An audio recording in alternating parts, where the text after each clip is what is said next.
Good morning, Rowan. It's not Tuesday, but I'm making this anyways.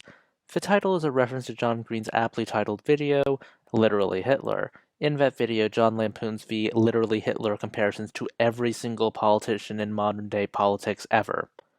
I'm going to take that out of the realm of politics and move it into the realm of fandoms. I'm going to get straight to the point.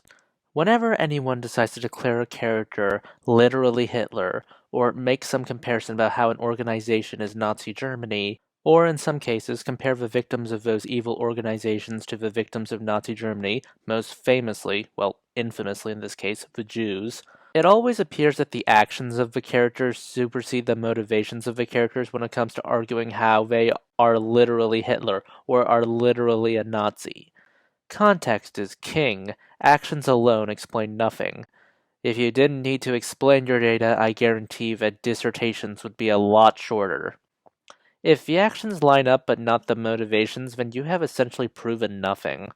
Let me put it this way. Knocking someone out is used in self-defense, kidnapping, assault, and robbery. All things that I'm sure you want to know the context of when you are either charging someone or making judgments about them. And since I know people will do this, no, asking to explain the motivations for a villain, both real and fictional, is not apologia for the villain. You need to explain the motives in order to condemn them and know why they're wrong. One of the arguments I've seen people try to use for Bellows being literally Hitler is that Bellows used a crisis or engineered a crisis in order to get people to sign away their lives, which that's been a recurring theme for a lot of history. You're going to need more detail.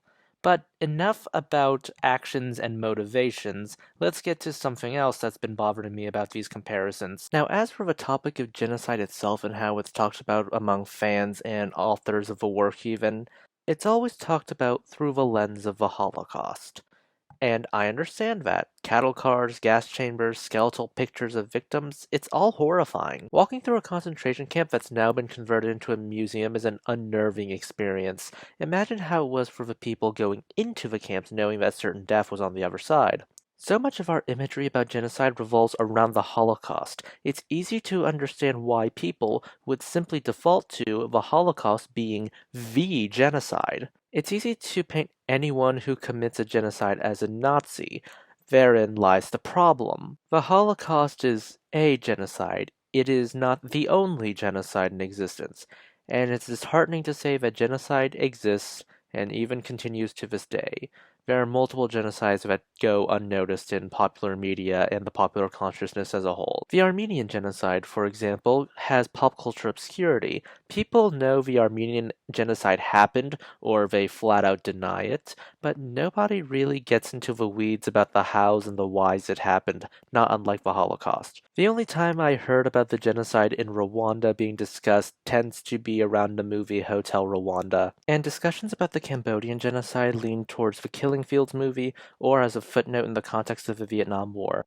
And that's not to say the many other genocides that occurred. Humanity has consistently found ways to attempt to wipe out entire groups of people. You will find the Americans and Canadians use boarding school systems to remove cultures from American Indians and the First Nations.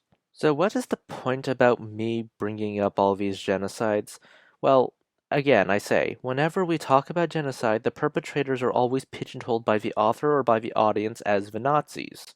And I think this narrows our perspective on history to simply try to pigeonhole every genocidal villain into the Nazi Party and every genocide into the Holocaust. I've also heard the argument that painting every genocidaire in the world as a Nazi or a Hitler is a form of glorification itself. At first, I didn't really believe this, but it does make sense. When we look back at the past from the present, things always seem like they're inevitable. It always seems like every single Nazi was going to be evil from birth. But life isn't a fantasy novel. People aren't conceived to be evil. It's easy to forget the atrocities and crimes against humanity the Nazis committed weren't done by a small sect of people born from the fires of hell.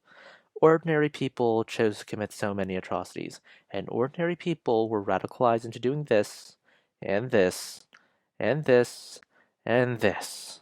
I can see where the unique evil sentiment for the Nazis can be seen as a glorification in and of itself. It's easy to say, my community can't be radicalized into doing these horrible things. The problem is over there.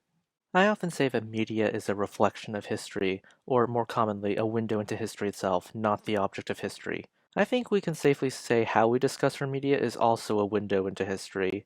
Stories can do a lot. They can build communities, they can make us feel the wide spectrum of emotions, and, like I said, stories are a window into history. Maybe they can make you go out and get a bigger picture of history itself. I hope you enjoyed this video. Please consider liking, subscribing, and supporting the channel on Ko-fi.